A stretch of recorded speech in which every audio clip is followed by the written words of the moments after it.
मगध संवाद के तमाम दर्शकों को नव वर्ष 2022 की हार्दिक बधाई और शुभकामनाएं। आप लोग खुश रहें, आपका जीवन मंगलमय रहे, यही कामना के साथ आज की खबरों की शुरुआत करते हैं। बिहार में ही ओमिक्रॉन की जांच होगी। बिहार के मुख्यमंत्री नीतीश कुमार का बड़ा ऐलान और बिहार में अब वार्ड सचिवों का चयन की प्रक्रिया हो गई है शुरू। वही दूसरी ओर वार्ड सचिव पटना में अब भी जमे हुए हैं, अपनी नौकरी बचाने की मांग सरकार से कर रहे हैं, अड़े हुए हैं, डटे हुए हैं। मुख्यमंत्री ने दी नवीन सिन्हा को श्रद्धांजलि। ऑक्सीजन सिलेंडर 5 दिनों के अंदर सभी जिलों में पहुंचाए जाएंगे। और इधर देश में डेल्टा से आगे ओमिक्रॉन के मामले और बिहार में भी अब कोरोना लगातार बढ़ने लगा है और कभी भी स्कूल बंद होने का ऐलान किया जा सकता है। पॉलिटेक्निक छात्रों का 120 घंटे का विशेष प्रैक्टिकल होगा। बिहार में लक्ष्य का आधा भी नहीं हो सका कामगारों का निबंधन और मौलवी फोकनिया परीक्षा 3 से 94,000 छात्र लेंगे इसमें भाग। सभी मोर्चों की प्रदेश कार्यकारिणी की बैठक 3 को भाजपा की। और इधर राजद की राष्ट्रीय कार्यकारिणी 20 फरवरी को। नमस्कार, मैं हूं आपके साथ सुनील बॉबी और आप इस समय देख रहे हैं मगध संवाद के खास कार्यक्रम सुबह सवेरे।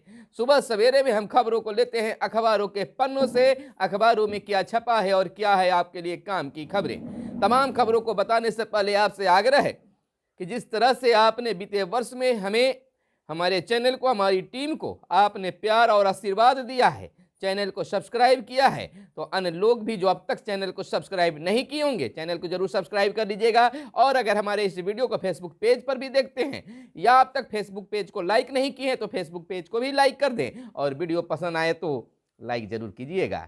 चलिए खबरों की सिलसिला शुरू करने से पहले तमाम व्यूअर्स को हैप्पी न्यू ईयर 2022 यानी कि नव वर्ष का हार्दिक बधाई और शुभकामनाएं। तो निश्चित तौर पर आप खुश रहिए, आनंदित रहिए। खुश ही बहुत बड़ा जीवन होता है। जीवन में खुशी होना बहुत जरूरी, खुश रहना ही जीवन का सुखमय आनंद मिलता है। सबसे पहली और बड़ी खबर हम बता दें कि बिहार के मुख्यमंत्री नीतीश कुमार का बड़ा बयान है कि बिहार में ही ओमिक्रॉन की जांच होगी। मुख्यमंत्री ने कहा कोरोना का तीसरा दौर शुरू हुआ है, हमें सजग रहना है और बिल्कुल तौर पर हमें बचकर रहना है, भीड़ भाड़ वालों जगहों से बचना है और जब भी घर से बाहर निकलना है तो मास्क का प्रयोग करना ही करना है। मुख्यमंत्री नीतीश कुमार ने कहा है कि कोरोना के नए वेरिएंट ओमिक्रॉन की जांच के लिए सैंपल यहां से दिल्ली भेजा जाता है और वहां से रिपोर्ट आती है। अभी इसका एक मामला पटना में सामने आया है। अभी तक बिहार में भी ओमिक्रॉन का दस्तक हो गया है, एक मामला सामने आया है। बिहार में ही इसकी जांच की व्यवस्था करने की तैयारी की जा रही है। इसको लेकर शनिवार को अधिकारियों के साथ बातचीत करेंगे ताकि जल्द से जल्द जांच की रिपोर्ट आ सके।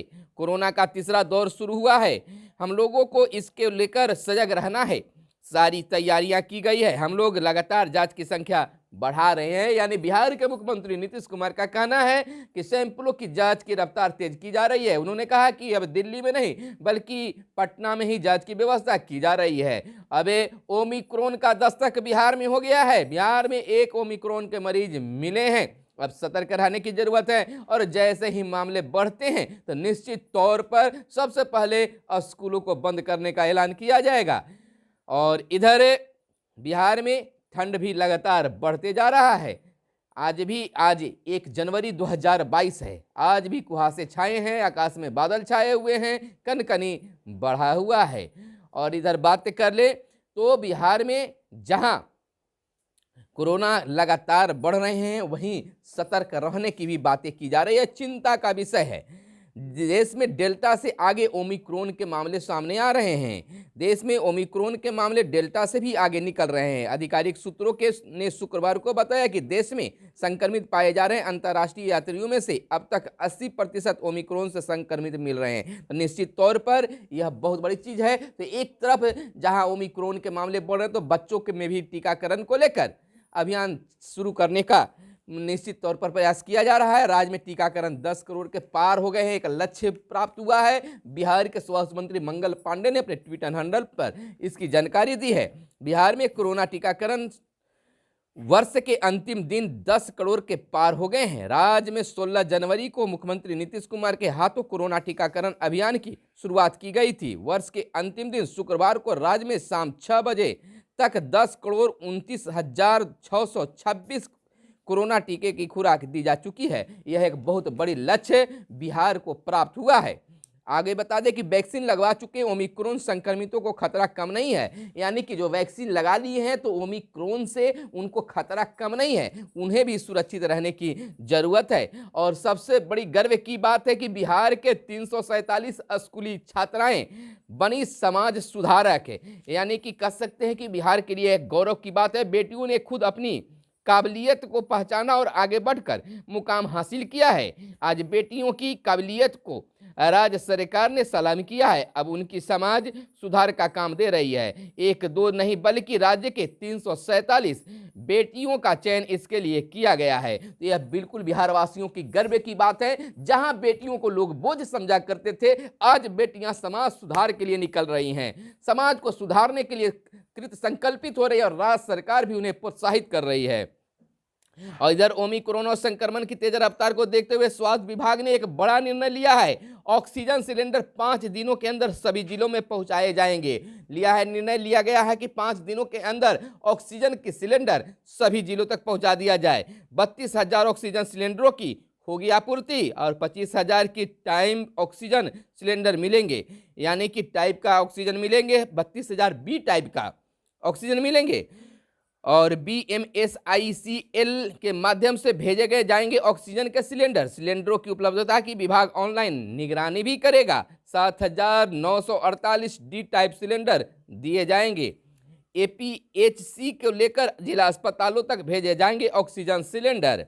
और इधर मुख्यमंत्री ने दी नवीन सिन्हा को श्रद्धांजलि। गया की जगह अब औरंगाबाद में CM का होगा।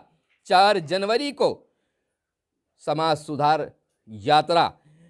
सुधार अभियान के तहत 4 जनवरी को गया मुख्यालय में होने वाली मुख्यमंत्री नीतीश कुमार का कार्यक्रम अब उसी दिन औरंगाबाद में होगा। स्थान बदले जाने को लेकर दिशा निर्देश शुक्रवार को कैबिनेट सचिवालय विभाग के द्वारा जारी कर दिया गया है। विभाग ने जारी आदेश में कहा है कि 4 जनवरी को मगध प्रमंडलीय मुख्यालय में होने वाला कार्यक्रम गया के स्थान पर औरंगाबाद मुख्यालय में होगा। शेष कार्यक्रम यथावत होगा। और इधर बिहार में लक्ष्य का आधा भी नहीं हो सका है कामगारों का निबंधन। लक्ष्य अधूरा रह गया। 31 दिसंबर तक राज्य में 3.5 करोड़ मजदूरों का करना था निबंधन, जो अब तक पीछे रहा है। और पॉलिटेक्निक छात्रों के लिए बड़ी खबर। पॉलिटेक्निक छात्रों का 120 घंटे का विशेष प्रैक्टिकल होगा। प्रैक्टिकल छात्रों के लिए एक समय की सबसे बड़ी खबर निकलकर सामने आई है कि 120 घंटे का प्रैक्टिकल होगा। प्रायोगिक परीक्षा होगी, प्रायोगिक होगा, यानी राज्य के पॉलिटेक्निक कॉलेजों में विद्यार्थियों को अलग से 120 घंटे का प्रैक्टिकल कराया जाएगा। तो यानी कि प्रायोगिक करवाया जाएगा, प्रयोग करवाया जाएगा, उन्हें बताया जाएगा। और मौलवी फोकनिया परीक्षा 3 से और 94,000 लेंगे इसमें छात्र भाग। मदरसा बोर्ड का यह ऐलान है। महत्वपूर्ण बिंदु है, फोकनिया के कुल परीक्षार्थी 55,507, परीक्षार्थी की संख्या 19,567, छात्र परीक्षार्थी की संख्या 36,101, मौलवी के कुल परीक्षार्थी 38,775, छात्र परीक्षार्थी की संख्या 13,085 और छात्र परीक्षार्थी की संख्या 25,691। और भाजपा सभी मोर्चों की प्रदेश कार्य समिति की बैठक 3 को और राजद की राष्ट्रीय कार्यकारिणी 20 फरवरी को। और पटना से मुजफ्फरपुर के बीच खुलेंगे केंद्रीय खाद्य तकनीक प्रबंधन की संस्थान। और लालू ने 9 वर्ष की दी शुभकामनाएं। एपवा ने GDP के बयान पर आपत्ति जताई है। जयंती पर याद किए गए KB सहाय और इंटर नामांकन अब 10 जनवरी तक है। आपको बता दें विद्यार्थियों के लिए एक बड़ी खबर है कि इंटर में नामांकन को इच्छुक छात्र चाहे तो अभी नामांकन ले सकते हैं, अभी भी नामांकन आप ले सकते हैं। बिहार बोर्ड ने इंटर नामांकन की तिथि 10 जनवरी तक बढ़ा दी है। तो अब जो छात्र अब तक आप नामांकन नहीं कर पाए हैं वह नामांकन के लिए आगे बढ़ सकते हैं। और इधर राज्य की आपत्ति के बाद केंद्र सरकार ने GST दर में वृद्धि का फैसला फरवरी तक टाल दिया है। कपड़े पर कर की वृद्धि टली है, जूते महंगे हुए हैं। आपत्ति क्या है, असर क्या है, तमाम चीज़ों को हम बताएंगे।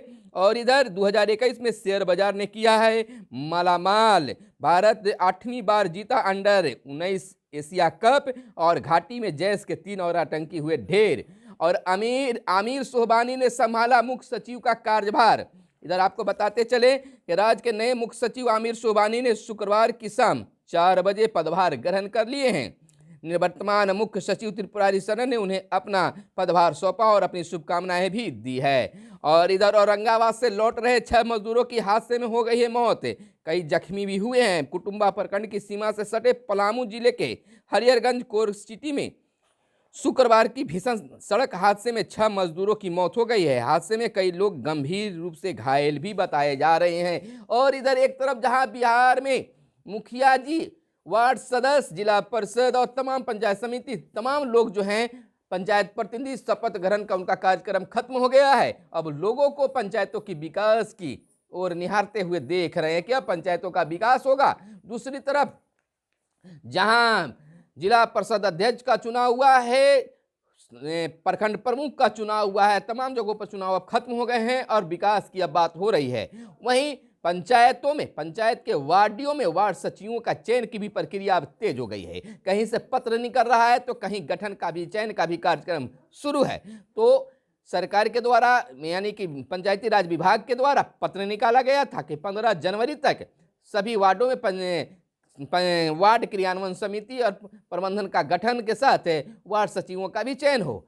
अब उस पत्र के आधार पर कहीं कहीं प्रखंडों से भी पत्र निकलना शुरू हो गया है और पंचायतों में गठन का भी कार्यक्रम शुरू है। यानी कि पंचायत वार्ड सचिवों का चयन की प्रक्रिया अब तूल पकड़ने लगा है, मामला अब चलने लगा है। लेकिन दूसरी ओर पंचायत वार्ड सचिव अपनी नौकरी बरकरार रखने और मांग को लेकर आगे विगत 14 दिसंबर से ही पटना के गर्दनीबाग में धरना पर बैठे हुए थे और उसके बाद 27 दिसंबर को उनका चक्का जाम अभियान था, जिसमें पुलिस और वार्ड सचिवों के बीच काफी लुक्का छिपी का खेल हुआ। एक तरफ जहां वार्ड सचिव पत्थर बरसा रहे थे तो दूसरी तरफ पुलिस ने लाठियां भी भांजी, तितर बितर कर दिया गया, आंसू के गोले छोड़े गए और पानियों की भी बौछार की गई। हालांकि उस समय के बाद अब तो उनका आंदोलन सड़कों पर नहीं दिख रहा है, लेकिन मंत्रियों के पास दौड़ लगा रहे हैं, अपनी मांगों को मांग रहे हैं। लेकिन अब तक वह पटना में ही जमे हुए हैं। एक तरफ जहां वह नौकरी बचाने और मानदेय की मांग कर रहे थे, दूसरी ओर पंचायतों में अभी इसका गठन भी होना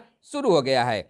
इधर हम आपको बता दें कुछ खेल जगत से खबरें कि भारतीय युवा टीम खिताबी मुकाबले में श्रीलंका को 9 विकेट से हराकर 8वीं बार बनी है चैंपियन। यहाँ के हम सिकंदर हैं। अंडर-19 एशिया कप की बात है और डिकॉक का टेस्ट क्रिकेट से संन्यास लिया गया है और बिग कैश लीग में खलबली, 19 पॉजिटिव पाए गए हैं। बार्सिलोना के 10 खिलाड़ी पॉजिटिव और लिस्टर और नॉर्विच का मैच हुआ स्थगित। इधर और कुछ खबरें हैं जो आपको जानना जरूरी है। दुनिया भर में खास अंदाज में किया गया नव वर्ष 2022 का स्वागत हमने भी किया है, आपने भी किया है और पूरी दुनिया भी नव वर्ष का स्वागत काफी रोमांचक ढंग से, काफी खास अंदाज में किया है। अमेरिका में बच्चे बड़े पैमाने पर हो रहे हैं संक्रमित। दक्षिण अफ्रीका में ओमिक्रॉन के कहर से उबरने लगे हैं अब लोग और दुनिया भर में कई देशों में नए साल का समारोह हुआ है रद्द और बिहार में भी सार्वजनिक जगहों पर नए साल के आगाज के लिए रोक लगाया गया था। संक्रमित ने खुद को शौचालय में बंद कर लिया है, मिसाल कायम किया गया। न्यूयॉर्क अमेरिका की यह बात है। और एसआईआई को दवा पदार्थ के निर्माण को मिली मंजूरी। समाजवादी इत्र वाले पंपी जैन के ठिकानों पर पड़े हैं छापे। आयकर छापे पर भाजपा और सपा अब आमने सामने दिखने लगा है। बरामद पैसा भाजपा का नहीं, सीतारमन और भाजपा रणनीति को दूषित कर रही है सपा। तो कांग्रेस के चीन के मुद्दे पर केंद्र सरकार को घेरा है। और तमिलनाडु में भारी बारिश से बाढ़ का कहर, बर्फबारी से पहाड़ बर्फ से ढके हुए हैं। तो बिल्कुल खुले मन से करिए आप नए साल का स्वागत, एंजॉय कीजिए, मजे कीजिए।